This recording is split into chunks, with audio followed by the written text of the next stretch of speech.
Look. Okay. If this goes to sleep, I may have to come back here and toggle this switch to wake it up again. Anyway, tonight we're talking about raptors in general, but specifically swallowtail kites. In Florida, we're very fortunate to be where we are because we get a lot of species of birds here, and not just the swallowtail kite, but other species of raptors and birds that you will not see anywhere else in North America. Purple gallinules, limpkins, snail kites, this bird in particular, short-tailed hawks. All these birds normally have a Central and South American beginning. And the birds we see here have moved up in their range for one reason or another. Swallowtail kites are called kites because of the way they hunt. Now, kite is an obscure term, and they think the derivation comes from Indo-European language that means to swoop or to stoop.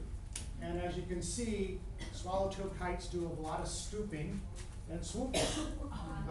This is a typical behavior of a swallowtail kite during breeding season. And what will happen is kites have a nest fidelity, which means they like to come back to the same place year after year to nest. Sometimes they will reuse the same nest over and over. More often than not, they build a new nest in the same area. So they will construct a nest, the female will be in the nest area, and the male will do some aerobatics to convince her to mate with him.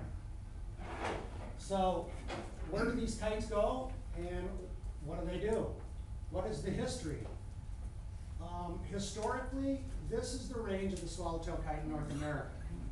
Now, most of these states east of the Mississippi, the swallowtail kite was never observed west of the Mississippi, and the reason being probably the Rocky Mountains. Geographical ranges have a lot to do with separation of species of birds and animals because they prevent birds and animals from making that journey or discourage them. Historically, the only real nesting activity that was documented was in Minnesota along the Mississippi River. Most of these were anecdotal sightings, and the reason being is these kites disappeared from everywhere that you see here, from Louisiana all the way up, and all these eastern states and eastern Texas by 1930s, 1940s. So before that period, there was not a lot of scientific interest in documenting bird nesting activities. So we're really not sure if the range that we're seeing for these swallowtail kites, we're really not sure if the range that has been indicated as historical actually had nesting. But the reason they nested along the Mississippi is swallowtail kites prefer large stands of tall cypress, pine, oaks, and sometimes swamp maples. So why aren't they along the Mississippi all the way to Minnesota anymore? One reason, it's all gone. It's all gone. And what happened to it? It was cleared by early settlers in the late 1800s for agriculture, and of course lumber was a big thing. When the railroad started moving west, they needed tons of lumber for railroad ties, and of course for buildings. And a lot of it came out of the Mississippi watershed. So kites were relegated to the swampy areas of mainly Louisiana and the Gulf Coast and Florida, where up until 100 years ago, there was not much clearing of land because it was swamp. As technology increased, habitat was cleared, and the most important habitat that was cleared that I'm sure everyone has heard about is the ivory-billed woodpecker. And the ivory-billed woodpecker was what we call a site-specific species that needed old-growth cypress forests that were cleared by thousands and thousands of acres in Louisiana for lumber. And since then, they've pretty much disappeared.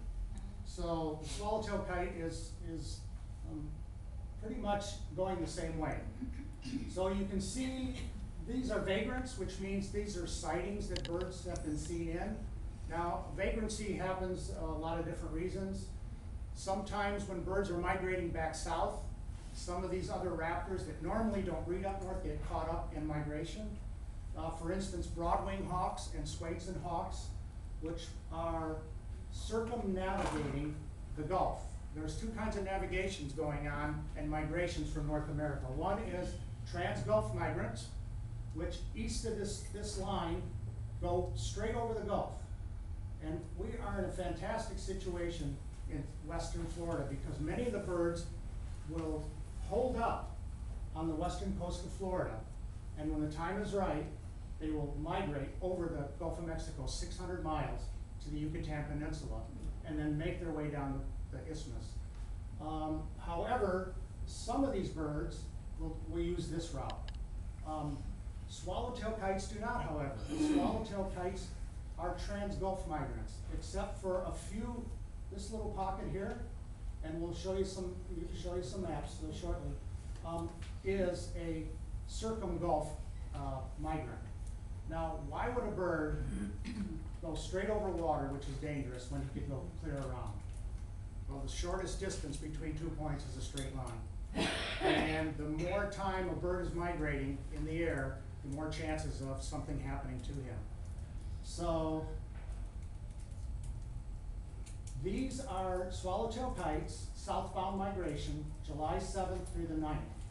Now, what happens in North America, there's about 2,000 pair of swallowtail kites in North America. So that's 4,000 adults with some first and second year juveniles. Kites normally don't breed until the 3rd year. They reach sexual maturity after the 3rd year. So what happens is in all the birds, almost all the swallowtail kites in North America will gather in Florida. And there's a place in Central Florida called Fish Eating Creek, where if you had an airplane or a hot air balloon, you would see 1,000 to 1,500 swallowtail kites in the trees together. And they're really not sure why they gather together because they don't migrate together. Adults migrate first and juveniles go later. How juveniles know where they're going is another mystery, but it's probably genetically imprinted. A lot of birds, when they migrate, the smaller birds like the warblers that migrate out of Florida in the fall, they migrate at night. Why? Because not only that, navigation, they navigate by the stars. They also navigate by the poles of the earth, the magnetic poles. So in order for them to find out which way they're going, they have to wait till sundown. So they orientate themselves to northeast, south, and west. They head south and they fly at night. And these warblers, which weigh about 6 grams, fly 600 miles without stopping. If they get a good tailwind, it's 30 hours. 30 hours. If they get a headwind, they drop into the water. So the kites do the same thing. They stack up in Florida and they wait. Whoops, there we go. Sorry. They stack up and they wait for the right conditions. There we go. We're back.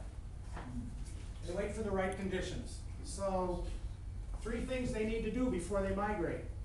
They need to gain 50% of their weight in body fat. Now, a kite has a 51-inch wingspan, and it weighs about 13 ounces. So, yeah, almost 4 feet, a little over 4 feet, exactly. Now, most raptors that migrated from North America do not go over the Gulf of Mexico. And why is that? It takes an extreme amount of energy to flap your wings constantly. So what most raptors will do, will take the circumnavigate route, circum-Gulf navigate route, because raptors need thermals. Does everyone know what a thermal is? It's the heat that rises off the earth, and as the wind hits it, it forms like a little cyclone. And what a raptor will do is he'll start at the bottom, and he'll drift all the way up through that thermal. And almost all the broadwing hawks and Swainson's hawks in North America, which are about 2 million, migrate in a 10-day period at the end of September.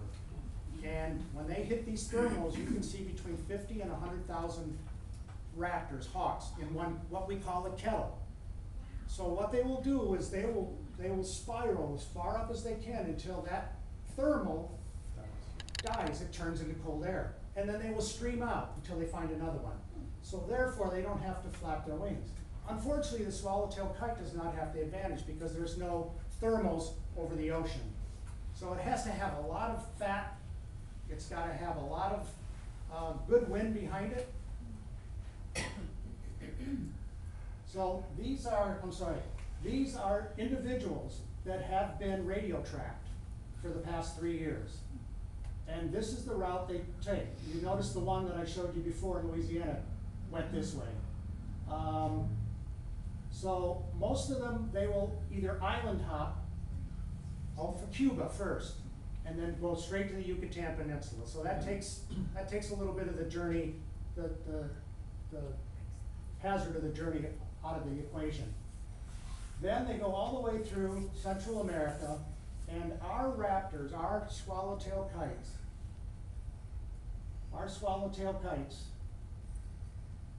roost and nest in the winter in 3 farms in Bolivia. So almost 1,500 swallowtail kites in North America, and these farms are privately owned. Now, historically, these farmers ignored the kites because it was farmed for cattle, ranch land. The hazard now for these kites is that it's turning into soybean farms. Oh. So there's a hazard of them losing their wintering ground in Bolivia, but there is another, what we call a disjunct population, which are the same birds, swallowtail kites, but there's a population that breeds in Central America, and there's a population that breeds in Brazil. So in the winter, they commingle, and they get along very well. Swallowtail kites are very communal.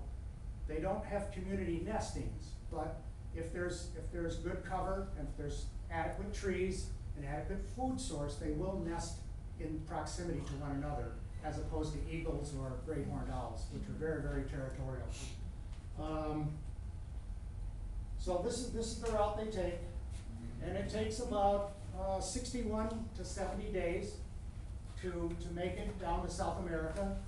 Now, every once in a while, if they get a headwind, there has been a kite that was over the Gulf for 72 hours. Wow. Now, how does that happen? They get a headwind and they get turned around and they lose direction. Some of them make it, some of them don't because of that.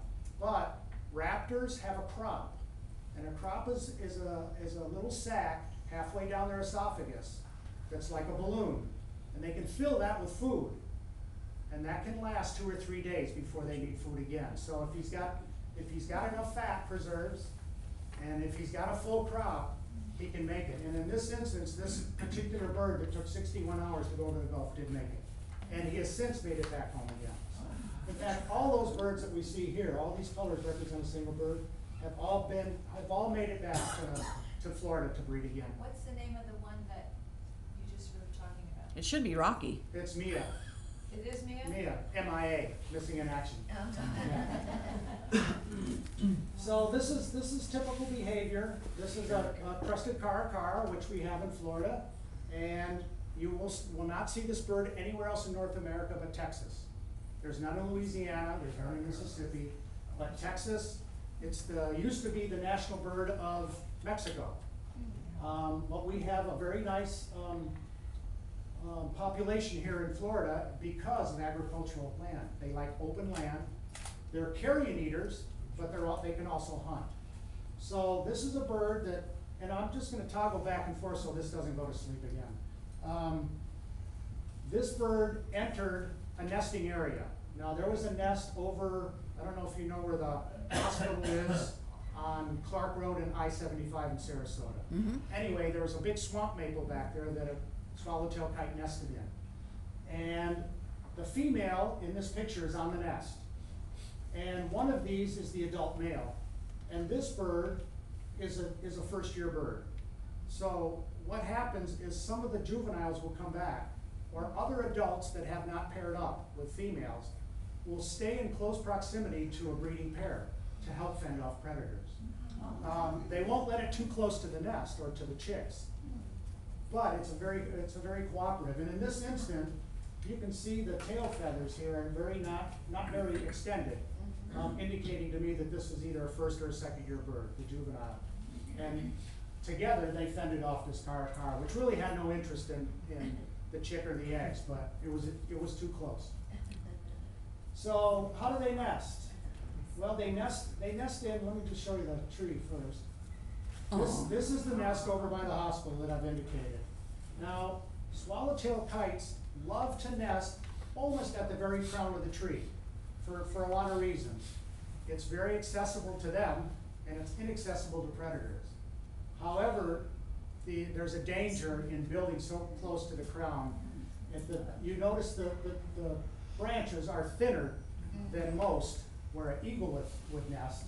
The number one failure in swallowtail kite nesting is wind, because they build it so high.